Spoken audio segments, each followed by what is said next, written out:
Kent Bazemore. He went on Instagram My son Kent. to explain, This is yes, sir, interesting.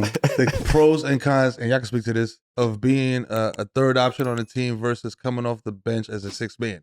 Ooh. He said that as a third, I can relate. as a third option, being a third option, you know what I'm saying, used to be being the primary secondary scorer. There's a drastic shift. There's a drastic shift in what's expected of you performance-wise. You know what I'm saying? Whereas when you were coming off the bench, you know what I mean? There's more opportunity for you because it's just like, yo, you can just come off the bench and, yo, come off the bench. Let me get 10 real quick. You know what I'm saying? Put 5 minutes. I need 3 corner threes from you, gang. You know what I'm saying? Versus being the third option starting, you know, which is a different, I'm assuming, assignment. Going from a third option, like being a third option, right, means that you came from somewhere else that maybe either was your team, your situation that you were in control of, and now you decide that I want to go somewhere to try to win, right? Now your role gets diminished. You're not the first option. You're not the second option. So you do become an elevated role player at the third option, right? Because you have a very specific role now, as opposed to the first option and the second option. Even if you're that guy. No, even if the team doesn't feel that way, yes, you feel that absolutely. way. Absolutely. You feel that way. So, if you going as a third option, that means the team already have you viewed as a certain role in that third option, which a lot of times is what? Corner threes. Spacing. You get what I'm saying? So look at Phoenix. When you experience that, but on the flip side of that, you going as, instead of the third option, is saying, all right, cool, I'm going to come off the bench. Now you are really the first option Also, when you come off the bench. Look at Phoenix. Because that's exactly what we're watching happen. Yes. But at large, just what you know of the NBA at large, let's make all situations neutral. In theory, the amount of shots, literally, your role, the amount of shots, where you're going to get your looks, how much leeway you're going to have, third option, sixth man. So you're talking about Phoenix now. We can go to Phoenix in reference to Phoenix. Yeah. I think that's terrible management. Because for the longest, we've been saying, like within our circle, who you got? Devin Booker or Bill. Or Bradley Beal. Oh, okay. This is for third. You said when he was on the Wizards. Yeah. It's like, who would y'all take? Oh, I'll take this. I'll take Brad. I'll take Devin Booker. You don't put them on the same team. Like, you just can't. Like, it doesn't work. I knew that from the beginning. I've been telling people from the beginning, it's not going to work. Brad Beal came from Washington. I watched where he could shoot the ball He was doing 1,000 times a game, get 50, and still lose. And now you got to be a third option.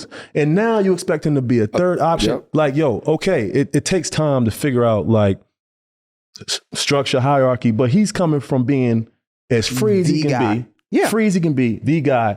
You can, look, one thing you can't do, like Devin Booker's becoming a great player. You can't touch where KD is. Like, he is that guy. Like, he's one of those guys, right? But Brad Beal coming in there, of course, he's still in the prime of his career. Like, how can you put that team together? It just don't make sense. Because of you have them competing against each other. For positionless basketball, for one. No, I'm just, he got real issues. My son got real issues. But that's positionless basketball. What are we talking about? I'm gonna break this shit down. You knew it wouldn't work. Let's build. Let's have a build a conversation. Are we staying in Phoenix on this conversation? Yes, let's stay in Phoenix. So you said it wasn't going to work. Bud comes in, it's not working. Brad, we're gonna put you on the bench, and then he skips the huddles and whatever. It has not been complimentary. That is an ultimate, whether it's right or wrong, it's an ultimate ego hit. Yeah. Right? All athletes are egotistical, right? Not saying that it's a bad thing, but all athletes, but you have to have an ego. That's what get you where you are. That's what get you there. So somebody just coming to you and saying, hey, Monica, yo, this ain't working. We want you to come off the bench. For one, your mind is going left. You start thinking all the time. What we took your mic? What we took your mic and you had to share it with me? No, I feel like, no, give me that. You ain't go to Booker. Yeah, right. And you ain't go to Booker, and rightfully so. But now, because you the newcomer to this situation, you have to figure it out. So now, if you want us to figure this out, we need you to come off the bench. Okay. Now, to that point. All right, to that point. as a player, and just keeping it a buck, with that team, it's best for Brad Beal to come off the bench. For sure. Right? And accept that role. That's me speaking from where I'm at now and outside looking in. You have to do that. Right? I do believe that the delivery and how you have that conversation is key. Okay. You can't just go to a nigga and be like, yo, Rudy, you coming off the bench. Like, what? Like, what? No, you gotta have a real conversation. You almost gotta show them the vision. Yeah. Like, show the athlete, show us the vision. I think and then it's easier to accept coming off the bench as opposed to y'all just saying this shit. We not having no conversation. Now the media's involved. Now I'm looking crazy. Now I'm looking like a bum ass nigga out here. You get what I'm saying? I think personally, coaches that have played before, like that have been on the court and had to go through that, are better with dealing with those conversations. You know what I'm saying? I hear you on that, but I ain't worried about the coach. Now what's going through Brad's mind? Because at some point, we were here the other day, we talked about what's Manu. going through Brad's mind? Right? Especially if it works. Yes. If you can see that it's going to work. Who? With Jimmy? No, Brad. Coming off the bench now. Option. Yes. Coming off the bench now. Now that we made this move, because again, we talk about the proof being the proof.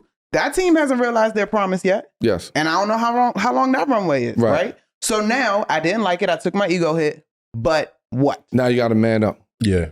Now we got to man up. Now we got to do what we got to do. Now we got to get back in the gym. After a while, you just now you got to figure out how to accept this role and do, because now your game changes from third option to sixth man.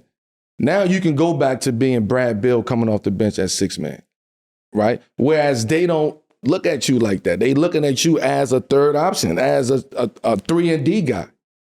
That's what Kim said. Yep. You're being looked at as a 3-and-D guy. That ain't him. Right? So now they start to say, oh, he's too short, he's too small to be a 3-and-D guy. So now we got Ryan Dunn that comes in. Ryan Dunn that comes in, who's a 3-and-D guy. So now it's ping pong. You know, Brad Beal has been ping pong partner left around the team and trying to find a position in positionless basketball. So that's the game. That's the, you know, this is what we got to go through. Athletes, this is basketball players, what we go through. Brad Beal got to accept that and man up and say, this is what we got to do for the betterment of this team. Long as you, KD, and Book is on the same page, everything else don't even matter. It don't even matter what the coach tell you. So now you open up another question, though. Because are they on the same page? Right. Are they? I think that from a basketball standpoint, KD know that Brad Beal got to come off the bench for the betterment of his team.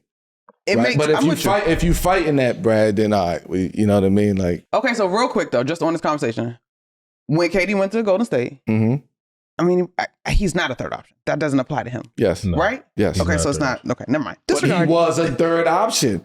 He was? He had to take that position of doing what he's doing. He bought something, not even he filled the void that Golden State was missing. Agreed. KD, when all that shit happening over here, throw the ball inside of KD, let him be the ISO. You can't double, you know what I mean? None of that. KD go to work. He filled that void for Golden State. He's also 7 feet tall. He don't need no plays. I was gonna say he's so seamless. Like, he bring the ball up and just KD shoot. know basketball, right. So it's like, all right, if we want to win, if something ain't working, let's look at. They already looking at you about coming off the bench anyway, Brad. Right. And they brought you there to come off the bench, like to be like. No, he was supposed to be part point guard. Remember? Yeah. That was the plan. Huh? He was supposed to be like part point guard. Remember? They ain't had no guard when they first put on. Because of positionless basketball. That's what I'm saying. I agree with you. Yeah.